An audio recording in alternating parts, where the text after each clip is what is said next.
everybody, I'm Jeannie. And I'm Mark. We're the co-founders of Transformative Loving Institute. So Mark has to run off to an appointment, so he's doing a cameo appearance here. Yeah. But we wanted to talk about, we've spent several videos talking about attachment styles, which has been rich and there's so much information there. But we want to move around on the love map now to the north, which is the place of tools and mature love. So we're going to talk just briefly about that, and then I'll dive in a little bit further. But as some of you know, if you watched the video last week, I was up in Canada for a few days. Yeah, on the intensive. Yeah, and I was doing a training with Dr. Sue Johnson, who's the founder of Emotionally Focused Therapy. And it was amazing, right? They got this huge download. I sat in the front row, so I was like 10 feet away getting the download from the master for 4 solid days. So it was like, wow, my brain. But she said something that we fundamentally disagree with. And everybody has kind of, when you're putting yourself out there in the world of couples coaching, couples therapy, everyone has their shtick, right? Right. And so one of the things she likes to say is that tools don't do any good. And she says this over and over again. And what she really means is that when you are in the height of a conflict with your partner, you're going to go into fight, flight, or freeze. And so it doesn't matter how many tools you have, you can't use them in those moments of conflict. So, what do we think about that? Well, we have a completely different opinion because we use tools all the time successfully. And yes, we have to practice them. Yeah. But with the skill of practicing, you can summon them up in the heat of battle, right? For example, yesterday, I was messing around with our calendaring program where our clients can schedule calendars, and I put in some erroneous information so that the calendar reminder that was sent out to the client had the wrong information in it. Right. And then when Jeannie discovered this, because a client signed up and got the wrong information, it was kind of embarrassing. Yeah. So she brought that breakdown to me, and she was agitated. She was frustrated, And so I just immediately used my tool of reflective listening. Right. And I spoke back to what she was saying, and I said, yes, that makes sense. You would feel that way. Right. Yeah. And it was the heat of battle. I was starting to feel shame, and I was feeling stupid. I was getting triggered. Jeannie was getting triggered. But because I've practiced this tool, and this is such an essential tool to reflective listening, then I could automatically summon that up and bring us to a place of connection again. Exactly. Yeah. And so, sometimes these conflicts happen very, very quickly, but the point of having a tool is that you can de-escalate something fast. And so reflective listening is one of our basic tools. I'm going to dive in a little bit more to another tool we use, but I'm going to let Mark go so we can go to his appointment. Yeah. And with all respect to Sue, we love Sue. Yeah. We do love Sue, but we also love our tools, and we're not going to let go of our tools. No. Great. So enjoy Jeannie's presentation. Okay. Thanks. All right. So I want to talk a little bit about the place of the north, which on the love map is the place of tools and mature love. And you'll see it's right across from the place of falling in love, right? So that's more of the infatuation where, the love dose kicks in, our hormones are raging, and it's pretty easy to fall in love if you think about it. But when you're in the north and you're looking at mature love, this is where it really does take some work. And so there's all kinds of different tools that are kind of on a spectrum from, Mark talked about reflective listening, which really is our go-to sort of 101 tool that we use literally every single day. So there's tools that are preventative, right? That are like maintaining the relationship tools.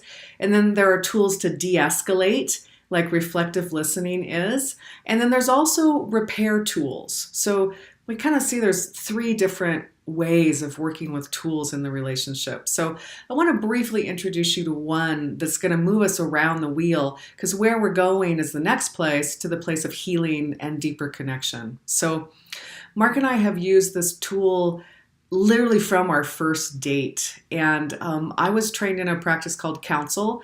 So when I lived at the Ojai Foundation, which is an educational retreat center, we used Counsel to really run the business.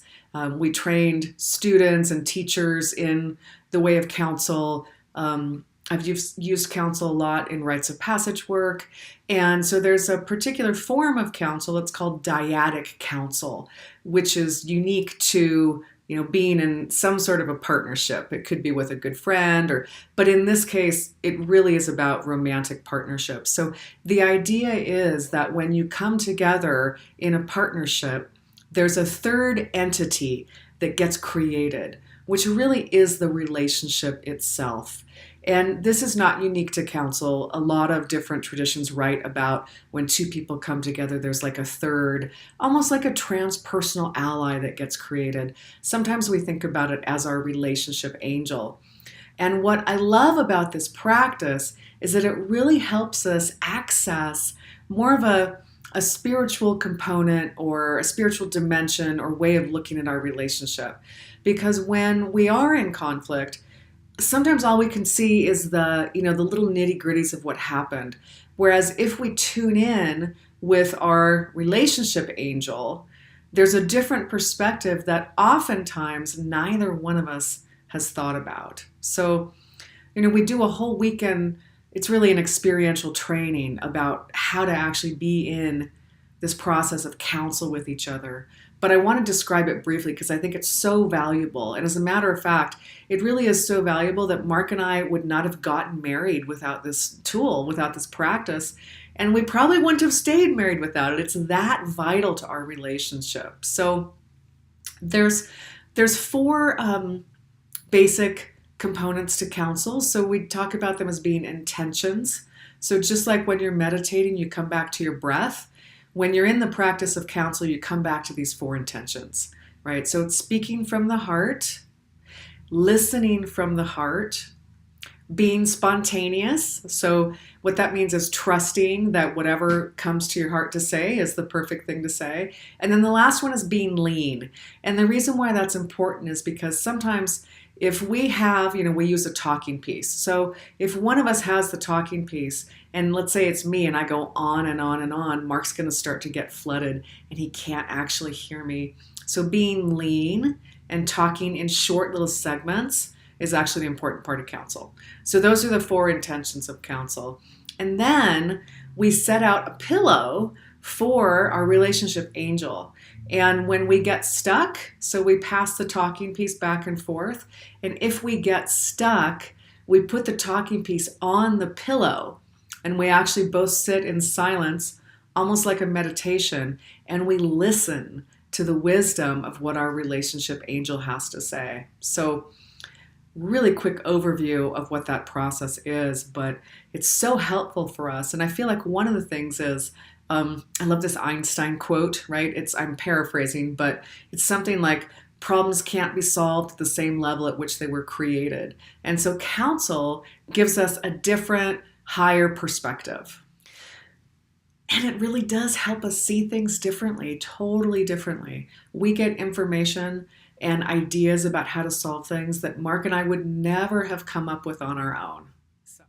So we want to let you know about a one-day workshop that we have coming up, and that is September 8th, and it's in Boulder, Colorado, and it's a full day, and we're going to integrate things from emotionally focused therapy and the work we've done with the Gottmans, as well as the Love Map, because the book will have launched by that time, so we're super excited. I'm working diligently on getting it done for an end of July launch. So if you haven't already registered, there's a discount code that you can sign up with that'll save you 50%. Right? So it's the only training that we're doing this year. So we really recommend that you come. It's a great way to build community and, just to create a foundation of doing this work together with your partner. So thanks for watching, and we hope to see you soon. Bye.